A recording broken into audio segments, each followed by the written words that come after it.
Hey everybody, it's Jason Blaha here, and today I thought I would give you guys kind of a summary of what it is I do for my posterior chain to have hit the lifts that I've hit earlier this year while weighing around 220 pounds. Actually, it was down to 219 for some of these as far as the official weigh-in that I showed you guys.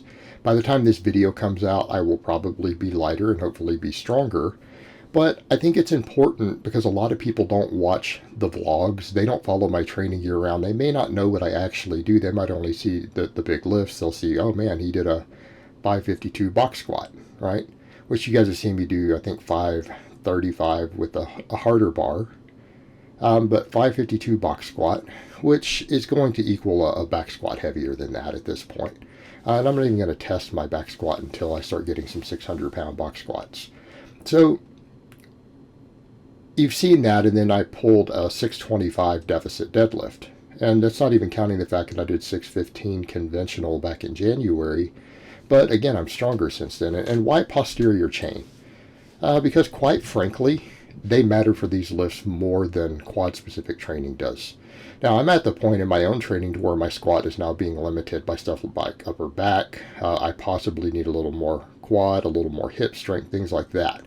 So that's where I'm at with my own training. But what I would say to a lot of people, if you're not at that level, you don't need to spend a lot of time worrying about these things, right? These are things that I tell guys, look, get to a 500-pound squat before you start worrying a lot about your quads, right? Learn how to squat. Learn how to use your hips more to squat. Get all of your posterior chain developed, and then if your quads are a weak link, you can do some extra quad specific work, and I do some. It's just it's not as big of a priority for me, but I do those things. But look at what I do for a lot of these lifts. So right here you guys see me doing good mornings with the cambered bar. If you factor in that is an 85-pound bar, which is what Titan advertises it as, and if you pick one up, you'll understand that is not a 45-pound bar. It's a lot heavier, and it's more awkward to rack. So what am I doing here? We'll add those weights up. It's 275 pounds for sets of 20. And the workout that this was filmed in, I did 3 sets of 20 with 275 pounds. Okay, that's the sort of posterior chain strength we need on these. And and I've seen people say stuff like, oh man, I mean, doing a 225 good morning sounds crazy, like for any reps. This is 275 for 20. And realistically, you know what the standard is that I give to my own clients and my lifters? My guys who are working towards hitting 500-pound squats, I usually set a goal for them of getting to 225 for 3 sets of 10. All right? That is usually a standard I give them. And at this time, I've got a guy who just hit tapping a box 475, and he just hit 455 off of a true pause on the box. He's up to 245 for sets of 10, for example. I have another guy who can box squat 550 like I can. He does rep work with 275. He can do 275 for rep work with the safety squat bar. Okay, this is realistically what we need to be seeing. Okay, the people talk about good mornings, but it's like good mornings need to be taken very, very seriously. If you're going to do them, you need to get really strong. Being able to do one plate aside for 10 or 12 reps is not going to cut it.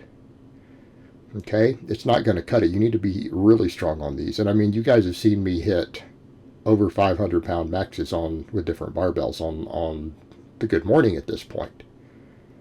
All right, and I've said I probably need to have a 600-pound good morning for a 1-rep max. And people who freak out about that, I would say, look, if you've built up your lower back and you know how to perform the lifts, why are you scared of that? Okay, this is something we need to be doing. The other lifts you guys see me doing here are glute ham raise and reverse hyper. People will say, well, I don't have access to these. And I would say, how serious are you about strength gains? Okay, because not everyone is going to take it super serious, and I get that, and that's okay. Maybe for a lot of you, you're like, man, if I had, a 475 squat and a 550 deadlift, I would be really happy. I'd be thrilled. That would be lifetime strength achievements unlocked.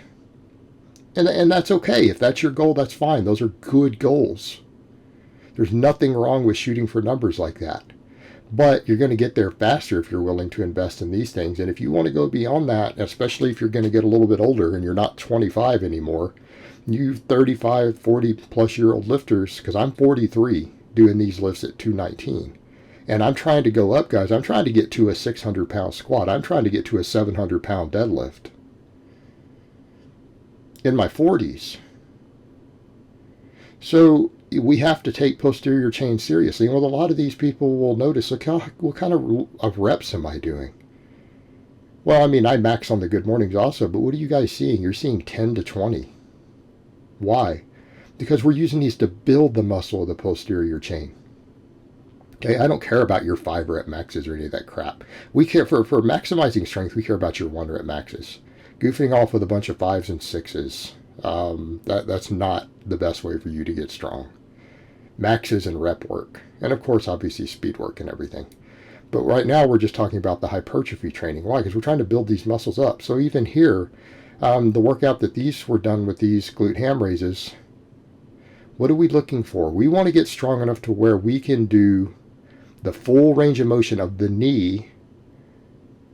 Notice that my knee does not go below the pad. In fact, it's above the actual plate the pad's bolted to, so it can't go below the pad. That plate physically stops me. Okay? You want to get good enough at good mornings to eventually, early on, your knee is going to go down below the pad. You're going to have to set it there to do any reps. But what's a long-term goal? Because remember, I couldn't do those at that point. I remember when I got this thing, and I was box squatting, mid to high 400s, I couldn't even do 1 rep at this setting I'm at now. I couldn't do one. Now where are we at? 5 sets of 20. In fact, one of them ended up being 22. Do 4 sets of 20 and then go past 20 on a 5th set with these on that setting. And again, I'm weighing 219, so my upper body's got some weight to it. There's some swing weight there. All right? That's what it takes to get to the lifts where I'm at in terms of posterior chain strength. That is what is required. All right? So you need hamstrings that are that strong, and I'm trying to get them stronger. I'm looking at those going, well, if I'm going to keep doing these with body weight, can I push this out one more setting? Will my legs actually fit? Okay, that's what I'm looking at. Or I'm looking at, hey, can I get these up to 25 rep sets? Right? But I'm doing 100 plus reps on some of my workouts and a minimum of 60. We get in and we hit those hamstrings hard. Same thing with that reverse hyper. What am I doing there? 5 sets of 10 with 315 while trying to control it, keeping it strict so it doesn't swing forward anymore. That eccentric slow down at the bottom, and it puts the back in traction. That's the lower back strength. That's the glute strength. Hamstrings to a large extent too on that exercise. That's what we need to have the support to do these movements. Okay, that's what we need to have. And people who get on the reverse hyper, they're shocked too, because when you're doing it strict, I mean, I've had lifters who bought them. And a lot of them are like, man, 50 pounds, 75 pounds for even 20 reps is super hard on this. And so for me, what do I do on off days with it? I do it 3 days a week that aren't on camera. So that's my actual strength training with it. Okay, my restoration work on that reverse hyper, I try to do a combined number of 150 reps on 3 days a week on my off days. I do sled drags and other stuff on those. All right, I use 135 and I do 30 to 50 rep sets. Because I can't get 3 by 50 on it. I can't handle that. I usually need a 4th set to get to 150 because I used to do 5 sets of 30. Now I try to get 50 reps on at least the first set, and then it starts dwindling down. And I just kind of add up what I have and try to go past 150 for the final one. But that's what I use that device for, both for the strength training, the hypertrophy work there, and then we do it for restoration the other 3 days a week. But these are my staples, guys. These are my posterior chain movements. And yes, I'll use different bars. Use different bars for the good mornings. Again, I'm going to be rotating over to more of the safety squat bar because I need to get those up. Because again, my upper back needs the extra work, my T-spine. But we don't back off on the other posterior chain stuff. Because again, what happens if we go to another bar on that? Well, the posterior chain might get a little less stimulation. So we really need to push things like these glute ham raises. right? These need to be pushed super hard when you go to that. But this is what it takes, guys. This is the sort of posterior chain strength that you need to do these movements. All right, guys, well, that's really all I have to say on that today. I hope it's been informative, and I will talk to you guys next time.